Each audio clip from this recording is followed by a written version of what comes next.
All right, ladies and gentlemen, I am here at Evolution 2022, day 2 of our long-time return to celebrating fighting games here under this one roof. And I'm back with you interviewing some more people. Jammerz here is the interviewer.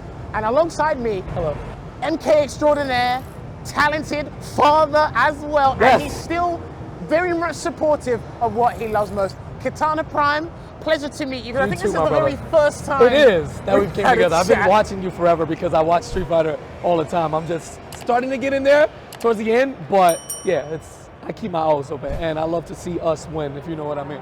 Much appreciated. But you know what? We got to kick things off, Of right? course, So, pardon my lack of knowledge on this. There are 2 Chilean players here. Yes. And I've seen that flag on that screen a fair number of times. For people who don't know, who are they and why are they so good? All right, so the reality is South America is very heavy on Mortal Kombat historically, but you being international yourself, it is very expensive to travel, so we don't get to see them. Whatever reason, when we came to CEO in November, they showed up, and Dijon, the representative Dominican guy, told us to look out for these twins. They're about 16 years old.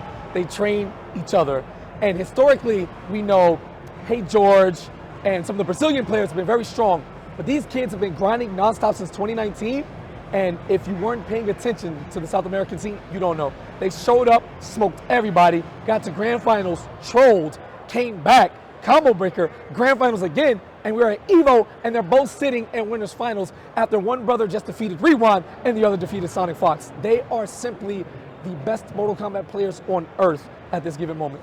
So, just bouncing off of that, are we seeing, this might be a very far-fetched question, but I think you'll understand this more than most. Are we seeing the new ketchup and mustard? Ooh! Well, we do have a set of twins from New Jersey in El Kukui and the Mighty Unjust. However, as far as results-wise, in the small pool that they have, the Chilean Twins are different. Now, to be ketchup and mustard, you got to be commentary gods as well. And I think that's just something that, like, England provides, like top-tier commentary. So I don't know about that because I don't necessarily speak the language, but the results, they are marking a path of their own. And in about 10 years, we'll be talking about who's the next Scorpion Prox and Nicolas. Become DashFight supporter on Patreon and get a chance to win a coaching session with a pro player. Click the link in the description.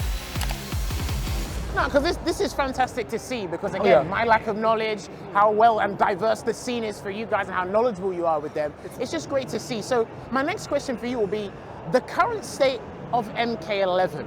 If you can kind of shortly summarize it, is it in a good spot? Are the guys deprived of new content? Are they waiting for something? What is it? So I appreciate the honesty, so I'm going to give you the honesty. At the elite level, those players are still very much in love. They give you the greatest combat that you've seen at any point in the game's lifetime right now as far as skill level goes. The majority of the scene is ready for the next game, whatever it is. We have become accustomed to the cycle of 2 years, next NRS game, and even though you would love a long-time support like a Street Fighter or a Tekken to see something develop so much, MK11 is kind of polarizing when it comes to people, how they feel, and when customs became a thing to pick and choose your variations, for a lot of people, it kind of made things too meta because there's a clear-cut best in characters like Cabal or Sechuyan or a Fujin, right? But others are we're just ready for the next one. Competition-wise, best it's ever been. As far as the overall scene, people miss the hype of everybody, the world travel, a pro tour, these type of things. They need that extra kick to keep things going. See, I love that you've asked that. Now, you're very diverse and you watch a lot of fighting games, everything I right? You try to soak up as much as you can and stay engrossed. This is how much respect I got for this guy, because he'll talk about scenes that you don't actively see him talking about.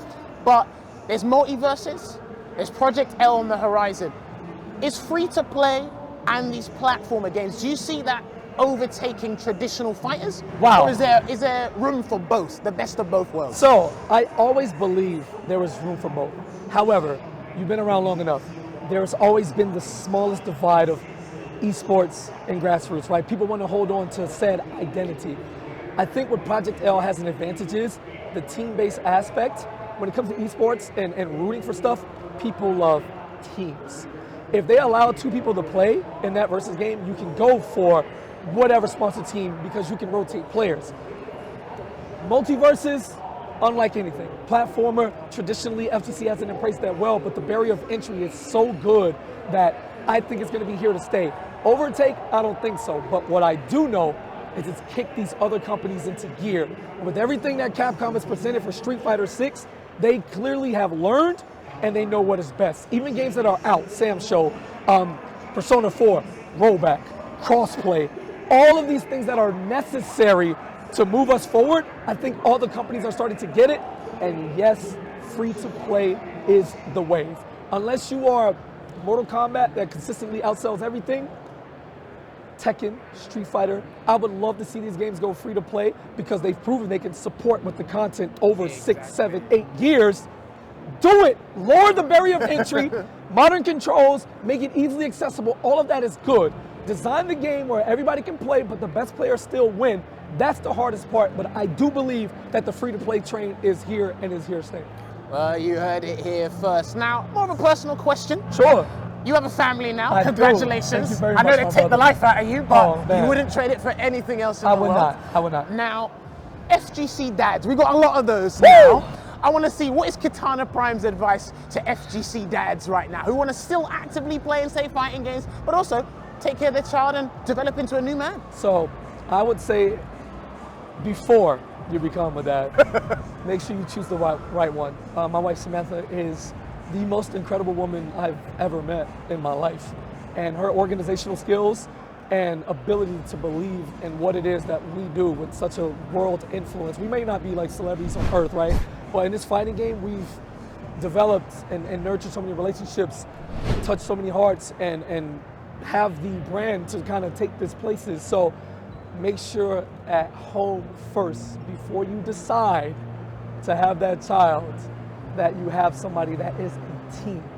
And Samantha is my team player forever. And I have the advantage. You know, my son Silas is 9. He's going off to Uncle Sonic for the summer. Okay. And we're gonna build some Evo champions, all right? Harper, we'll see you in grand finals in 15 years.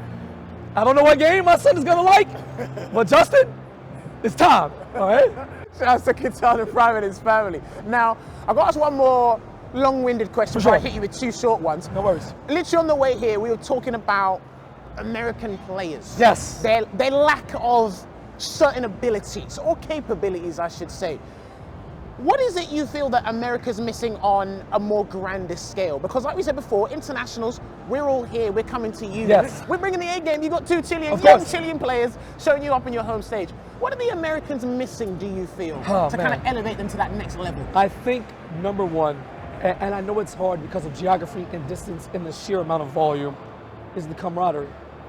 All the Europeans share their tech, they help each other with matchups, they prepare, they cover the spreads. South Americans, Japanese, everything you can think of, when you see it, it's a unified thing. They support each other, they cheer each other on.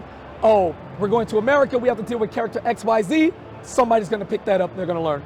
America is so spread out, and there's so many different sectors that it's really hard to keep up.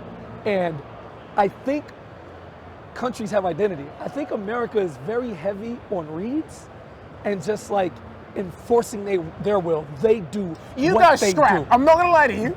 You guys are ready to All of the scrap. best scramble players on earth are Americans. And then Kazunoko, because he's different. But it's weird. When I look at the neutral, right? Street Fighter, 4, 5, no American champions.